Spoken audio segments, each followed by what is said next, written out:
ओम नमः सिद्धेभ्यः ओम नमः सिद्धेभ्यः।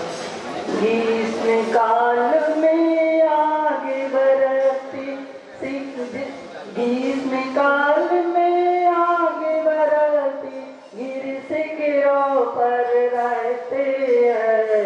बरसात ऋतु में कठिन परिश्रम तन तन रह कर सहते हैं। तथा शिशिर हेमंती काल में बाहर भूतर सोते हैं।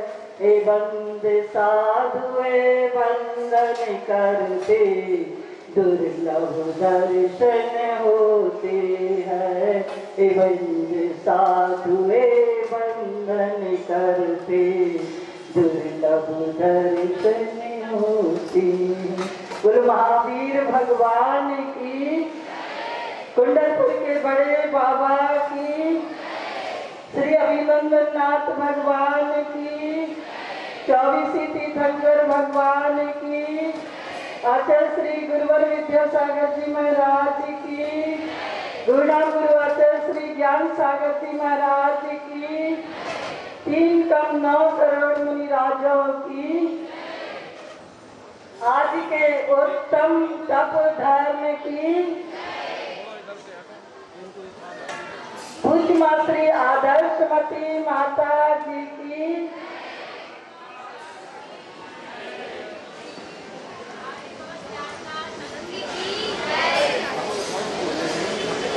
आज पर्व का 7वां दिन है उत्तम तप धर्म।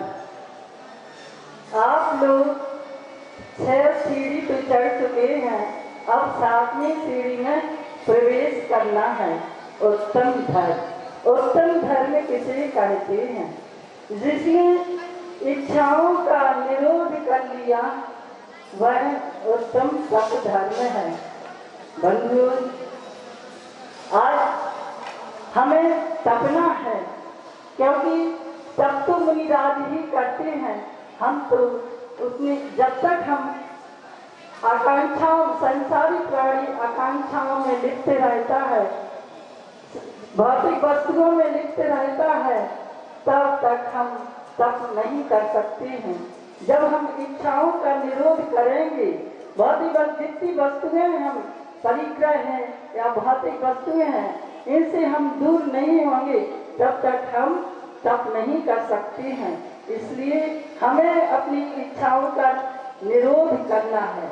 हम जितनी इच्छाओं का निरोध करेंगे, दूर रहेंगे इच्छाओं से, उतने हम तपस्या करेंगे, तप करेंगे। बंधु, एक दृष्टांत है कि एक व्यक्ति महाराज जी के पास पहुंचता है और कहता है कि हे महाराज, आप तो इतने तपस्या करते हैं, एक बार भोजन करते हैं, एक बार पानी पीते हैं और गर्मी ठंड बरसात सब कुछ सहन करते हैं और परिश्रमों को सहन करते हैं।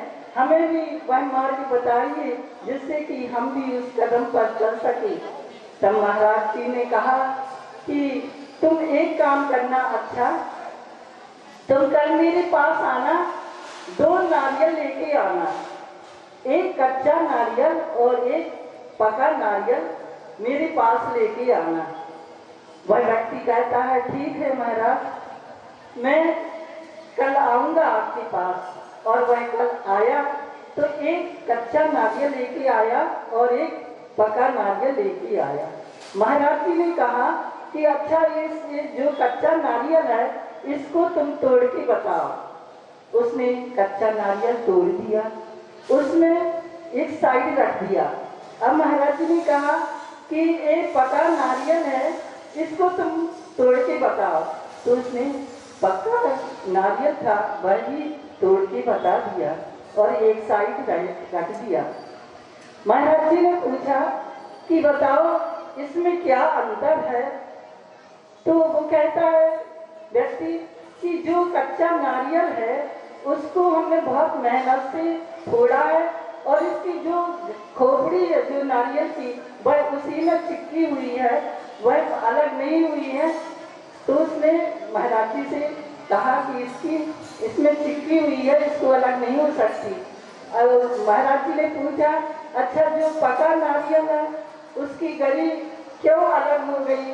तो वह कहता है कि ये सूखा है, इसकी नारियल ज्यों का त्यों, उसको मेहनत भी नहीं लगी और ये अलग हो गई। तो महाराज जी ने कहा, अंतर बताया कि बंधु देखो, उस व्यक्ति से कहा कि जो इच्छाओं में लिप्त रहता है, परिक्राओं में लिप्त रहता है, हमें भौतिक वस्तुओं में लिप्त रहता है, वह कभी भी तप नहीं कर सकता है। उसकी वो खोपड़ी कच्चे नारियल के समान है। और जो तप करता है, जो इच्छाओं से निरोध करता है, कोई लिप्त लालसा उसकी नहीं रहती है, लिप्त लालसा उसकी नहीं रहती, भौतिक वस्तुओं की चाह नहीं रहती है, और वह उसमें दूर रहता है, तो वह तप करके अपनी आत्मा को पवित्र बना लेता है। बंधु, तो उसने महाराज जी ने यह बहुत अच्छे से उसके लिए समझा दिया। उस व्यक्ति को समझ में आ गया कि सही बात है कि हम जब तक अपनी इच्छाओं का निरोध नहीं करेंगे और इच्छाओं का निरोध नहीं करेंगे, भौतिक वस्तुओं की इच्छा नहीं रखेंगे, तो हम भी अपनी आत्मा को तप करके पवित्र बना सकते हैं। तो उसने बस गुरु के चरणों में महाराज जी से कहा, महाराज जी हमें बात आज समझ में आ गई, अब हम भी आपके साथ वैराग्य को प्राप्त, और वह वैराग्य दीक्षा ले लेता है। तो यह हो गया हमारा वो तप का, कि हम तप इच्छाओं का निरोध करके ही तप करेंगे। अब आचार्य श्री का बता रहे हैं कि एक बार क्या हुआ कि आचार्य श्री जी मुक्तागिरी में विराजमान थे और उनका उपवास कितने, उनने 9 उपवास किए थे। 6वां या 7वां उपवास उनका चल रहा था। तो महाराज जी क्षमा सागर महाराज जी थे। क्षमा सागर महाराज जी आचार्य श्री के पास जाते, उनसे उपवास नहीं बनते थे। तो महाराज जी से कहा क्षमा सागर जी ने कि आचार्य श्री जी हमें भी उपवास करना है। तो महाराज जी ने कहा, आचार्य ने कहा हाँ कर लो। तुमने उपवास तो बनता नहीं था, तो महाराज जी को पता था कि इनसे उपवास नहीं बनता, फिर भी आचार्य ने आशीर्वाद दे दिया कि कर देंगे। अब उनका बस शुरू ही हुआ दूसरे दिन, और महाराज जी के पास आचार्य श्री जी के पास गए। तो आचार्य श्री ने पूछा उनसे, क्यों अच्छा है उपवास? तो महाराज जी कह रहे अभी तो शुरू ही हुआ है मेरा उपवास। फिर इरियापत भक्ति में गए क्षमा सागर जी, तो फिर पूछा आचार्य श्री ने, क्यों ठीक है ना? तो आचार्य श्री महाराज जी ने कहा हाँ अभी तो 2-3 घंटा। फिर शाम के फिर पूछा आचार्य श्री जी ने, क्यों अच्छा लग रहा है कि नहीं? तो महाराज जी कह रहे हाँ ठीक है, आपके आशीर्वाद से मुझे अच्छा लग रहा है महाराज जी। तो देखो उनकी आचार्य श्री का स्वयं का 7वां उपवास था, फिर भी वे अपने शिष्यों का कितना ध्यान रखते हैं। वे सोचते हैं कि इनके पास इससे उपवास नहीं बनता, फिर भी हमारे आशीर्वाद से आचार्य श्री जी उपवास कर रहे हैं। क्षमा सागर जी ने उपवास किया, उनका अपने शिष्यों के ऊपर कितना ध्यान रखते हैं आचार्य श्री जी। एक बार क्या हुआ कि दौड़गिरी में आचार्य श्री जी विराजमान थे। उनका छोटा सा संग था, छिलक जी थे और छिलक जी थे, साथ में 3-4 मुनि महाराज कोई भी नहीं थे। समय सागर जी और योग सागर जी, नियम सागर जी, ऐसे 3-4 महाराज जी, संयम सागर जी 4 महाराज जी थे और महाराज जी थे।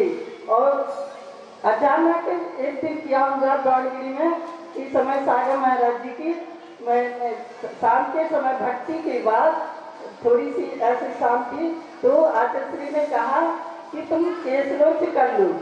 कौन से कहा? समय सागर महाराज जी से कहा, छिलक जी थे, उनसे कहा कि तुम केसलोच कर लो।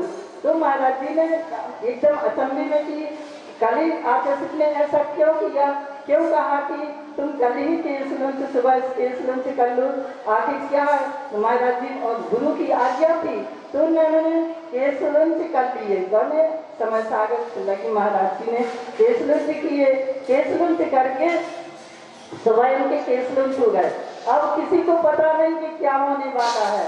और सुबह हुआ महाराज जी जंगल को चले गए सब महाराज जी। अरे अब आचार्य जी ऊपर पहाड़ पर चले गए गौड़गिरी में। ऊपर चढ़ के कंस बाई जी पूजन के लिए लौट रही थी तो किसी श्रावक से उनको बुलाया। बाई जी गई, उनसे उनकी जो द्रव्य की थाली बची हुई थी वो कहते हैं कि यहाँ ब्याह रख दी। और समय सागर महाराज जी समय सागर जी थी, उनकी मुनि दीक्षा होने थी और उन्होंने अचानक ऐलान किया जितने भी नीचे थे सब दौड़ते भागते हुए सब ऊपर चढ़ गए और जितने थे उनके सामने मुनि दीक्षा हो गई महाराज जी की। अब मुनि दीक्षा हो गई, फिर नीचे आए सब लोग महाराज जी सब। योग सागर जी को खराब सा लगा, उन्होंने कहा कि आचार्य श्री के पास गए तो आचार्य श्री से बोलते हैं कि हे भगवान, हे गुरुदेव, आपने तो महाराज जी को दीक्षा, हमें भी दीक्षा लेना है। तो महाराज जी दीक्षा में महाराज जी आचार्य श्री जी ने बोला कि अभी तुम साधना करो कुछ। तो महाराज जी कहते उनकी लगा मन में कि हम देखो हम भी साधना करेंगे और चले गए। महाराज जी एक पहाड़ पर 3 दिन तक बिल्कुल बैठे रहे और ध्यान में मग्न हो गए। सपने इतने हो गए कि किसी को भी नहीं बताया कि हम कहाँ पर हैं। और एक चट्टान पर बैठ गए सब भाई जी ने सबने पता लगाया कि महाराज जी योग सागर जी कहाँ चले गए, योग सागर जी का ढूंढा। तो एक पहाड़ पर भाई जी गई, वहाँ पर भाई जी ने पता लगाया कि महाराज जी यहाँ पर बैठे हुए हैं। जब भी ध्यान से उठे तो भाई जी ने पूछा क्यों महाराज आप यहाँ पर क्यों बैठे हुए? तो महाराज जी ने कहा, योग सागर महाराज जी ने कहा कि मैं आचार्य श्री ने हमसे बोला है कि तुम साधना करो, इसलिए मैं साधना कर रहा हूँ। इतना बोलते अब महाराज जी ने कहा चलो महाराज जी उठो ना अब तो महाराज जी आए वापिस आ गए 3 दिन के बाद। उन्होंने अपनी तपस्या की और आचार्य ने पूछा क्यों आप कहाँ पर थे? तो कहते आपने कहा था कि साधना करो, इसलिए मैं साधना कर रहा हूँ, मैं पहाड़ पर बैठा हूँ। और आ गए आचार्य श्री के चरणों में। कुछ दिन बाद आचार्य श्री जी का बिहार हो गया सागर की तरफ। तो सागर आए महाराज जी, योग सागर जी और नियम सागर महाराज जी थे। तो उनकी साधना देख के महाराज जी ने उनके लिए मुनि दीक्षा दे दी। कौन के लिए? योग सागर जी और नियम सागर महाराज जी के लिए मुनि दीक्षा दे दी। फिर उनकी तपस्या का प्रभाव इतना था कि उनके लिए एक मुनि दीक्षा मिल गई और तप में लीन हो गए। ऐसे हमारे गुरुदेव ने कितने शिष्यों को अपने तप के द्वारा और ध्यान रख के तप के द्वारा उनने अपनी साधना करके और मुनिराज बनाया। तब और कितने शिष्यों को अपना मुनिराज बना के और तप कर रहे हैं आज के दिन भी महाराज जी। और 10 धर्म के धारी तो मुनिराज ही होते हैं। आचार्य 36 गुणों के धारी, मूल गुणों के धारी होते हैं। कौन कौन से हैं 36 मूल गुण आचार्यों के? 5 आचार्य होते हैं, 3 गुप्तियां होती हैं, 10 धर्म होते हैं, 12 तप होते हैं। एक सब मिला के 12 तप होते हैं, 10 धर्म होते हैं और 5 अंचाचार और 3 गुप्ती, सबको मिला के 6 आवश्यक होते हैं। ये भूल गए थे, 6 आवश्यक होते हैं। इन सबको मिला के आचार्यों के कितने गुण हो जाते हैं? मूल गुण 36 मूल गुण हो जाते हैं। ये आचार्य है, ये आचार्य हमारे सबका इतना ध्यान रख रहे हैं।